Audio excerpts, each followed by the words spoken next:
Hi dears, നമ്മുടെ പുതിയ വീഡിയോയിലേക്ക് എല്ലാവർക്കും സ്വാഗതം. അപ്പോൾ ഇന്നത്തെ വീഡിയോയിലും നിങ്ങൾക്ക് ഒരുപാട് ഉപകാരപ്രദമായിട്ടുള്ള കുറേ നല്ല നല്ല ടിപ്സ് ആയിട്ടാണ് കേട്ടോ ഞാൻ വന്നിട്ടുള്ളത്. അപ്പോൾ ഇതുപോലുള്ള ടിപ്സ് വീഡിയോസിനായിട്ട് നമ്മുടെ ചാനലൊന്ന് സബ്സ്ക്രൈബ് ചെയ്യാനും വീഡിയോ കണ്ട് ഇഷ്ടപ്പെടുകയാണെങ്കിൽ ഒന്ന് ലൈക്ക് ചെയ്യാനും മറക്കരുത് കേട്ടോ. അപ്പോൾ നമ്മൾ ഒരുപാട് വീഡിയോസ് ഇതിനു മുമ്പ് ചെയ്തിട്ടുണ്ട്. അതെല്ലാം നിങ്ങൾക്ക് അടുക്കളയിൽ ഉപകാരപ്രദമായിട്ടുള്ള നല്ല നല്ല ടിപ്സാണ് കേട്ടോ അതിലൊക്കെ ഇൻക്ലൂഡ് ചെയ്തിട്ടുള്ളത്. അപ്പം ആ മുമ്പത്തെ വീഡിയോസ് കാണാനായിട്ട് താഴെയുള്ള ഒരു പ്രൊഫൈലിൽ ക്ലിക്ക് ചെയ്താൽ മുകളിൽ വീഡിയോസ് എന്ന് കാണും. അതിൽ ക്ലിക്ക് ചെയ്താൽ ഞാനിതുവരെ അപ്ലോഡ് ചെയ്തിട്ടുള്ള എല്ലാ വീഡിയോസും നിങ്ങൾക്ക് കാണാൻ പറ്റും കേട്ടോ. അപ്പോൾ ആദ്യത്തെ ടിപ്പ് നമുക്ക് എല്ലാവർക്കും അറിയുന്നൊരു ടിപ്പാണ്. അതായത് വഴുതനങ്ങ, കത്തിരിക്ക എന്നൊക്കെ പറയില്ലേ, ആ ഒരു വെജിറ്റബിൾ നമ്മൾ കട്ട് ചെയ്ത് കഴിഞ്ഞിട്ട് കുറച്ച് ഉപ്പ് വെള്ളത്തിലിട്ട് വെക്കുകയാണെങ്കിൽ അതിലുള്ള ആ ഒരു കറയൊക്കെ വെള്ളത്തിലേക്ക് പോയിട്ട് ആ ഒരു കറിയാണെങ്കിലും മെഴുക്ക് പുരട്ടിയാണെങ്കിലും നല്ല ടേസ്റ്റ് ഉണ്ടാവും കേട്ടോ. അതിലുള്ള ഒരു കറ പോയി കഴിഞ്ഞാൽ പിന്നെ അതിൻ്റെ ഒരു കളറ് മാറുകയില്ല. അല്ലെങ്കിൽ ഒരു 5 മിനിറ്റ് കൊണ്ട് തന്നെ അത് നല്ലപോലെ കറുത്തു പോവും. ടേസ്റ്റ് നല്ല വ്യത്യാസം ഉണ്ടാവും കേട്ടോ, വെള്ളത്തിൽ ഇട്ട് വെക്കാത്തതും ഇട്ട് വെച്ചതും. അപ്പോൾ അതറിയാത്തവരുണ്ടെങ്കിൽ ട്രൈ ചെയ്യാമെന്ന് മാത്രം, അത് എല്ലാവർക്കും അറിയുന്നത് തന്നെ ആയിരിക്കും. പിന്നെ ഇതുപോലെയുള്ള വെജിറ്റബിൾസ്, അതായത് പച്ചക്കായ, വഴുതനങ്ങയൊക്കെ കട്ട് ചെയ്ത് കഴിഞ്ഞാൽ കട്ടിംഗ് ബോർഡിൽ കറയുണ്ടാവും. അത് നമ്മൾ അപ്പോഴൊന്നും ശ്രദ്ധിക്കില്ല. പിന്നെ അങ്ങനെ വെച്ച് കഴിഞ്ഞാൽ ആ കറ പിന്നീട് പോയി കിട്ടാൻ നല്ല ബുദ്ധിമുട്ടായിരിക്കും. അപ്പോൾ അത് കട്ട് ചെയ്ത ആ ഒരു സമയത്ത് തന്നെ കുറച്ച് ബേക്കിംഗ് സോഡയും ഡിഷ് വാഷ് ലിക്വിഡ്, പാത്രം കഴുകുന്ന ആ ഒരു ലിക്വിഡ് അല്ലെങ്കിൽ സോപ്പ്, അത് രണ്ടും കൂടെ മിക്സ് ചെയ്തിട്ട് നല്ല പോലെ കഴുകുകയാണെങ്കിൽ അപ്പം തന്നെ ആ ഒരു കറ പോയി കിട്ടും കേട്ടോ. അത് കറയുള്ള എന്താണെങ്കിലും നമുക്ക് കട്ടിംഗ് ബോർഡിൽ കറയുണ്ടെന്ന് തോന്നിക്കഴിഞ്ഞാൽ അപ്പം തന്നെ അതുപോലെ ക്ലീൻ ചെയ്താൽ മതി കേട്ടോ. അടുത്തൊരു ടിപ്പ് എന്ന് പറയുന്നത്, നമ്മൾ പുറത്തുനിന്ന് വാങ്ങുന്ന ഫ്രൂട്ട്സൊക്കെ, അധികം പഴുക്കാത്ത ഫ്രൂട്ട്സൊക്കെ ഉണ്ടാവില്ലേ, ചിക്കു ആണെങ്കിലും പിന്നെ അവക്കാഡോ, അതായത് ബട്ടർ, പിന്നെ അങ്ങനെ ഏത് ഫ്രൂട്ടാണെങ്കിലും പഴുക്കാത്തതാണ് നമുക്ക് കിട്ടുന്നതെങ്കിൽ ഇതുപോലൊരു പാത്രത്തിൽ, അല്ലെങ്കിൽ നമ്മൾ അരിയിടുന്ന പാത്രത്തിലേക്ക് പൂഴ്ത്തി വെച്ചാലും മതി. അല്ലെങ്കിൽ ഒരു പാത്രത്തിൽ അരി എടുത്തിട്ട് ഇങ്ങനെ അതിലേക്ക് ഈ ഫ്രൂട്ട്സ് വെച്ച് കൊടുക്കുകയാണെങ്കിൽ 2 ദിവസം കൊണ്ട് തന്നെ അത് നല്ല പോലെ പഴുത്ത് കിട്ടും കേട്ടോ. നേരിട്ട് ഫ്രിഡ്ജിലേക്കൊന്നും വെക്കരുത്. ഇതുപോലെ അരിയിൽ പൂഴ്ത്തി വെക്കുകയാണെങ്കിൽ പെട്ടെന്ന് തന്നെ പഴുത്ത് കിട്ടും. അല്ലെങ്കിൽ പുറത്ത് വെച്ചാലും മതി കേട്ടോ. പക്ഷെ ഇങ്ങനെയാണെങ്കിൽ പെട്ടെന്ന് നമുക്ക് എല്ലാം ഒരേ സമയത്ത് പഴുത്ത് കിട്ടും. അപ്പോൾ ഇതും നമ്മൾ പണ്ടുകാലം മുതൽ തന്നെ ചെയ്തു വരുന്നൊരു ടിപ്പാണല്ലേ. അപ്പോൾ അടുത്തൊരു ടിപ്പ് എന്ന് പറയുന്നത്, ചായപാത്രം കറ പിടിച്ചാൽ അത് പെട്ടെന്ന് ക്ലീൻ ചെയ്തെടുക്കാനുള്ളൊരു ടിപ്പാണ് കേട്ടോ. അതിലേക്ക് കുറച്ച് കല്ലുപ്പ് ഇട്ട് കൊടുക്കുക. നമ്മുടെ പാത്രത്തിൻ്റെ വലുപ്പത്തിനനുസരിച്ചിട്ട് കല്ലുപ്പ് എടുക്കുക കേട്ടോ. ഞാനിവിടെ 1 ടീസ്പൂൺ കല്ലുപ്പാണ് എടുത്തിട്ടുള്ളത്. പിന്നെ അതിലേക്ക് നമ്മൾ പാത്രം കഴുകാൻ എന്താണ് എടുക്കുന്നത്, സോപ്പാണോ അതോ ലിക്വിഡാണോ, അത് നമ്മുടെ ആവശ്യത്തിനനുസരിച്ചിട്ട് അതും ചേർത്ത് കൊടുക്കുക. എന്നിട്ട് നല്ല പോലെ ഉരച്ച് കഴുകിയാൽ വളരെ പെട്ടെന്ന് തന്നെ ആ ഒരു കറയൊക്കെ പോയി കിട്ടും കേട്ടോ.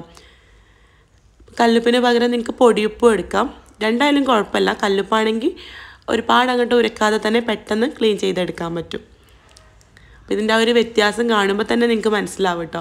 പിന്നെ ബേക്കിംഗ് സോഡയൊക്കെ ഇട്ടിട്ട് കഴുകാറുണ്ട്. അതൊക്കെ നമ്മൾ ഒരുപാട് നല്ല പോവാത്ത കറയൊക്കെ ഉണ്ടെങ്കിൽ ചെയ്താൽ മതി. പാത്രത്തിനും ദോഷമാണ് ബേക്കിംഗ് സോഡയൊക്കെ എപ്പോഴും ഉപയോഗിക്കുന്നത്. അപ്പോൾ ചെറിയ ചെറിയ കറകളൊക്കെ ആണെങ്കിൽ ഇങ്ങനെ ചെയ്താൽ മതി കേട്ടോ. അപ്പോൾ ഞാൻ കാണിച്ചു തരാം. അപ്പോൾ നമുക്ക് നല്ല കുറച്ചൊക്കെ ഒരു കൂടുതൽ കറയുണ്ടെങ്കിൽ കുറച്ച് സമയം ഇതുപോലെ ഇങ്ങനെ ഉരച്ചിട്ട് വെക്കുക കേട്ടോ, അത് റിയാക്ട് ചെയ്യാൻ വേണ്ടിയിട്ട്. എന്നിട്ടൊരു 10 മിനിറ്റ് കഴിഞ്ഞിട്ട് ഒന്നും കൂടെ ഒന്ന് ഉരച്ചിട്ട് കഴുകിയാൽ മതി. ഇതിപ്പോൾ ഞാൻ ഒരു തവണ ഇങ്ങനെ കഴുകിയപ്പോൾ തന്നെ ക്ലീനായിട്ട് കിട്ടിയിട്ടുണ്ട് കേട്ടോ. പാത്രങ്ങളിലെ ചായക്കറ മാറാൻ കല്ലുപ്പ് വെച്ചിട്ട് വളരെ സിമ്പിളായിട്ട് നമുക്ക് ക്ലീൻ ചെയ്തെടുക്കാം കേട്ടോ. അപ്പോൾ ഇത്രയേ ഉള്ളൂ. ഇനി അടുത്തൊരു ടിപ്പ് എന്ന് പറയുന്നത്, ചില സമയത്തൊക്കെ നമ്മുടെ വീട്ടിൽ നമ്മൾ ചായപ്പൊടി, മുളക് പൊടി, മഞ്ഞൾപ്പൊടിയൊക്കെ ഇട്ട് വെക്കുന്ന ബോട്ടിലുകൾ, അതിൻ്റെ അടപ്പുകൾ ലൂസായി പോവാറുണ്ട്. എത്ര നമ്മൾ ടൈറ്റാക്കിയാലും അത് വീണ്ടും തുറന്ന് ഇങ്ങനെ വരുന്നൊരവസ്ഥ ഉണ്ടാവാറുണ്ട്.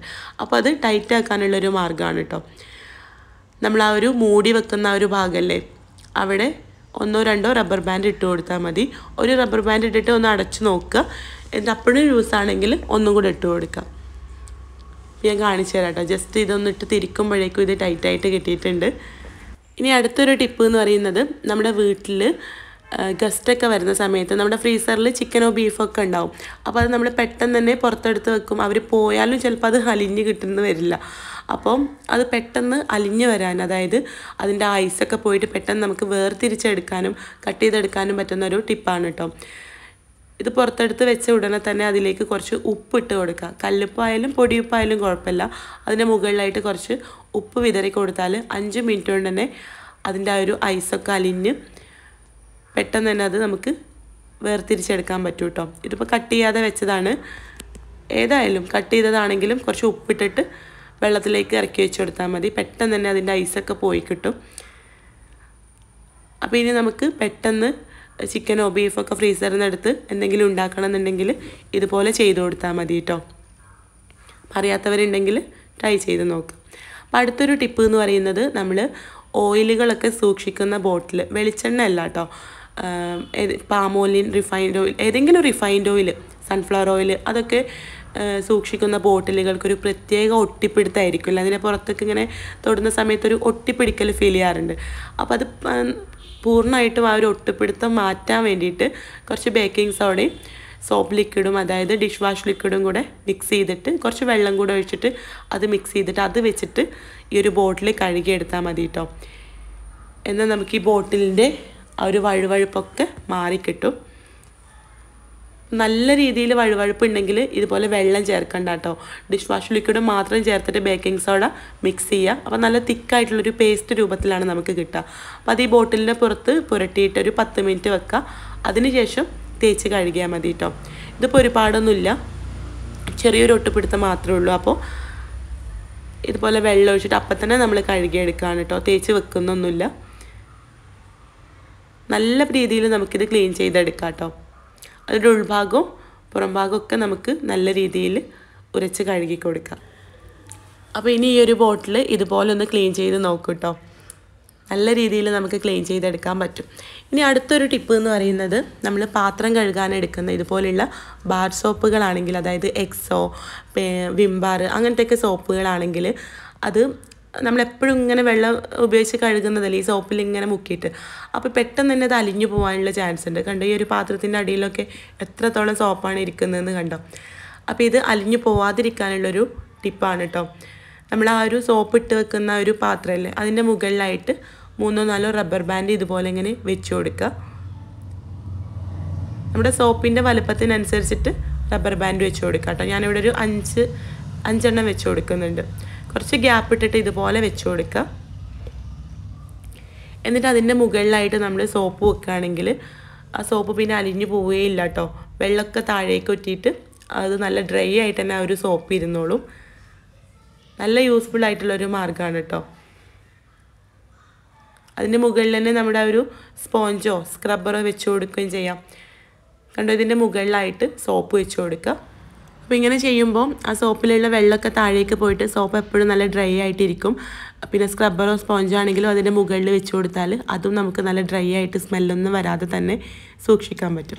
ഇനി അടുത്തൊരു ടിപ്പ് എന്ന് പറയുന്നത്, വെളുത്തുള്ളി വളരെ സിമ്പിളായിട്ട് തൊലി കളഞ്ഞെടുക്കാനുള്ളൊരു ട്രിക്കാണ് കേട്ടോ. കത്തിയൊന്നും ഇല്ലാതെ വളരെ എളുപ്പത്തിൽ നമുക്ക് തൊലി കളഞ്ഞെടുക്കാം. നമ്മൾ മുമ്പത്തെ വീഡിയോസിൽ വെളുത്തുള്ളിയും ചുവന്നുള്ളിയൊക്കെ വളരെ സിമ്പിളായിട്ട് തൊലി കളഞ്ഞെടുക്കുന്ന വീഡിയോ ചെയ്തിട്ടുണ്ട്. അപ്പോൾ ഇത് വേറൊരു മാർഗ്ഗമാണ് കേട്ടോ. വെളുത്തുള്ളി ഇതുപോലെ ആദ്യം അല്ലിയായിട്ട് എടുക്കുക. അപ്പോൾ ഇങ്ങനെ ചെയ്യുമ്പോൾ നമുക്ക് അച്ചാറിലേക്കൊന്നും തൊലി കളയാൻ പറ്റില്ല. ബിരിയാണി ഉണ്ടാക്കാനോ ഇഞ്ചി വെളുത്തുള്ളി പേസ്റ്റ് റെഡിയാക്കാനൊക്കെ നമുക്കിങ്ങനെ ചെയ്യാം കേട്ടോ. അപ്പോൾ ഇതാ ഓരോ അല്ലിയാക്കി എടുത്ത വെളുത്തുള്ളി അല്ലിയുടെ മുകളിൽ ഇതുപോലുള്ള അമ്മിക്കല്ലില്ലേ, അമ്മിക്കല്ലോ കുത്തമ്മിയുടെ കല്ലാട്ടോ ഞാൻ എടുത്തിട്ടുള്ളത്. അപ്പോൾ അത് വെച്ചിട്ട് ഇതുപോലെ ഒന്ന് കുത്തി കൊടുക്കുക.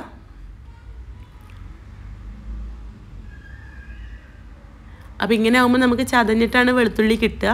അപ്പോൾ അതുകൊണ്ട് അച്ചാറിലേക്ക് ആ ഒരു ഷേപ്പിൽ കിട്ടൂല എന്നാട്ടോ ഞാൻ പറഞ്ഞ്. കണ്ടോ, വളരെ സിമ്പിളായിട്ട് നമുക്കിതിൻ്റെ തൊലി കളഞ്ഞെടുക്കാൻ പറ്റും. ഇഞ്ചി വെളുത്തുള്ളി പേസ്റ്റ് ഉണ്ടാക്കി വെക്കാനോ അല്ലെങ്കിൽ പെട്ടെന്ന് ബിരിയാണിയിലേക്കൊക്കെ പെട്ടെന്ന് നമുക്ക് വെളുത്തുള്ളി തൊലി കളയണമെങ്കിൽ ഇതുപോലെ ചെയ്തെടുക്കാം കേട്ടോ. ഇനി അടുത്തൊരു ടിപ്പ് എന്ന് പറഞ്ഞാൽ, നമ്മൾ പുതിയ സാധനങ്ങൾ, അതായത് കത്തിയാണെങ്കിലും പാത്രങ്ങളാണെങ്കിലൊക്കെ വാങ്ങുന്ന സമയത്ത് അതിലുള്ള സ്റ്റിക്കർ നമ്മൾ കൈ വെച്ചിട്ട് ഇങ്ങനെ പറിച്ച് ബുദ്ധിമുട്ടാക്കി എടുക്കുകയും ചെയ്യും. എന്നാൽ അതിൻ്റെ ആ ഒരു പകുതിയോളം സ്റ്റിക്കർ അവിടെ തന്നെ ഉണ്ടാവുകയും ചെയ്യും. അപ്പോൾ അത് വളരെ സിമ്പിളായിട്ട് എടുക്കാനുള്ളൊരു മാർഗ്ഗമാണ്. ജസ്റ്റ് അതിൻ്റെ മുകളിലായിട്ടൊന്ന് ചൂടാക്കി കൊടുക്കുക. എന്നിട്ട് ഒന്നങ്ങോട്ട് തട്ടിക്കൊടുത്താൽ മതി കേട്ടോ. അതിൻ്റെ ഒരു ഒന്നും അവശേഷിക്കാതെ തന്നെ നല്ല നീറ്റായിട്ട് നമുക്കത് എടുക്കാൻ പറ്റും. അപ്പോൾ ഇന്നത്തെ വീഡിയോയിൽ കാണിച്ച ടിപ്സിൽ ഏതെങ്കിലും ഒന്ന് നിങ്ങൾക്ക് ഉപകാരപ്രദമാവുമെന്ന് വിചാരിക്കുകയാണ്. അപ്പോൾ വീഡിയോ ഇഷ്ടമായിട്ടുണ്ടെങ്കിൽ ഒന്ന് ലൈക്ക് ചെയ്യുക. കൂടുതൽ വീഡിയോസിനായിട്ട് നമ്മുടെ ചാനലൊന്ന് സബ്സ്ക്രൈബ് ചെയ്യാം. അപ്പോൾ നമുക്ക് അടുത്ത നല്ലൊരു വീഡിയോ ആയിട്ട് കാണാം. താങ്ക്